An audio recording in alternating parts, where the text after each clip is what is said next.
Newly listed UWC Bhd is not letting the IPO optimism go to its head as it hits the ground running with its expansion plans. We talked to Martin Ng about currency, whether the global trade war helps or hurts them, and whether they could have raised more from their IPO. Currently, we're at this stage. The bulk of your listing funds went into expansion, right? That's what you put it for. So what stage are we now in terms of the equipment buying or refurbishing? Where has the money gone at this moment? Right now, the capacity, based on our prospectus, our utilization rate is roughly 85%. Okay. So of course, if we can't fully utilize the capacity, because if let's say we utilize 100% of the capacity, it's going to possess a risk for our customers. Yeah. Because if let's say there's a rent from them, we can't support. So I would say 85% is the bottleneck. That's the reason we are purchasing, raising funds to purchase capex in order to increase our capacity. So based on prospectus, all the new equipment is going to increase after 3 years later, roughly 18 to 19% of machine hours. However, with the help of new technologies, the output will be higher. Okay. So of course, throughout the expansion plan, because we foresee the prospect of the companies, and also we know that the catalyst for the next 3 to 5 years will be mainly on semiconductor industries. Because you guys are predominantly USD. Correct. You get USD because one of your biggest customers is Agilent. Yeah. The recent movement in currency, is it good for you or bad for you? When the ringgit weakens and the USD strengthens, good or bad?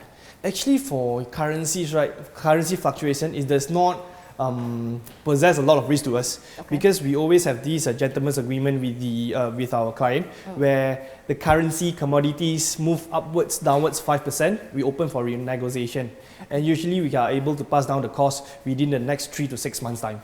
The fact is, in your listing, you had a very, very high, they call it pop, right, on your first day. Okay. The share price actually went up quite a bit. It's actually also still trending very high now. The question I need to ask you is, if that was the case, do you think you priced your shares a bit too low? We price it at the level that we are comfortable.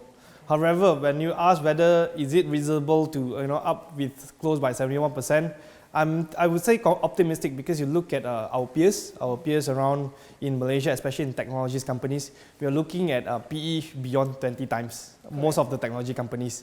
And we price ourselves based on forward-looking PE, I would say roughly close to 10 times or beyond, slightly beyond 10 times, which I think is reasonable. Even you'd see close by 71%, I'm looking at what, 15 times PE, which I think is reasonable to us, and I'm actually optimistic for the years and the quarters to come. Last year was a good year for semicon. This year actually, however, because of external factors or whatever, it's a little bit muted. Does that actually worry you, that it's a little bit, slow down a little? Honestly speaking, we don't see a sign of slow. Okay.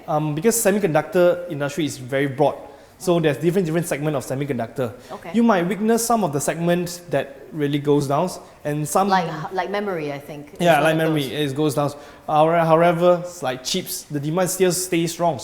And also, one thing to take note that UWC is not 100% semiconductor business. We have a good portion of roughly close to 30% in life science industries, which diversifies certain of the risks. We are able to capture uptrend of the opportunities, and again, we are also able to diversify certain risks, through life science industries. Given the way the world is now, with the global trade war, issues with China slow down and everything, does that worry you? UWC, we are good in supply chain. As you can see, most of our products, we support our customers. And most of them, they have presence, they have factories in Malaysia. So this is how we grow. And you look at recent statistics shows that under MIDA, Penang have won, top of the most FDI location. And you can see a lot of MNCs is coming in. That's a reason that we do foresee plenty of opportunities when all these people come into Malaysia, come into Penang, and they do require supply chain support in this region. As a company that's doing a tech company, challenges is always labor. So how do you overcome something like that?